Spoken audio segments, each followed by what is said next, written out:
Kellogg's ચોકોઝમાં સૌથી વધુ પ્રમાણમાં હોય છે રિફાઇન્ડ શુગર, એટલે બાળકને તરત જ એનર્જી કિક મળે છે અને બાળક તરત એક્ટિવ થઈ જાય છે. પણ આ કિક જેટલી ઝડપથી આવી છે એટલી ઝડપથી જતી રહે છે અને થોડી વારમાં બાળક ચીડચીડિયું થઈ જાય છે, ઇરિટેબલ થઈ જાય છે, બાળકનું કોન્સન્ટ્રેશન જળવાયેલું રહેતું નથી. વારે ઘડીએ થતા આ શુગર સ્પાઇક્સ એ તમારા બાળકના બ્રેઇન ડેવલપમેન્ટ અને ગ્રોથ માટે ખૂબ જ હાનિકારક છે, તો આને એવોઇડ કરવું જોઈએ.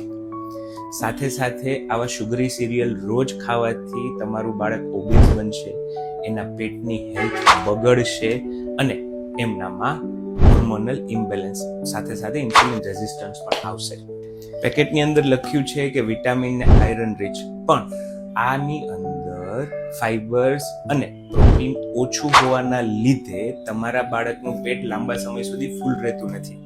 બ્રેકફાસ્ટ એ કોઈ ટ્રીટ નથી, બ્રેકફાસ્ટ છે ફાઉન્ડેશન સારા દિવસનું. તો પેરેન્ટ્સ ખાસ ધ્યાન રાખો કે તમારા બાળકને તમે શું બ્રેકફાસ્ટમાં આપો છો એ ખાસ જાણો અને પેકેટ ઉપર લખેલું નહીં પણ ઇન્ગ્રેડિયન્ટ લિસ્ટ વાંચી અને પછી જ તમારા બાળકને આપવું જોઈએ. આ વિડીયો દરેક પેરેન્ટ સુધી પહોંચાડો, સેવ કરો, શેર કરો અને ફોલો કરો સાયન્સ બેઝડ ચિલ્ડ્રનના ન્યુટ્રિશન.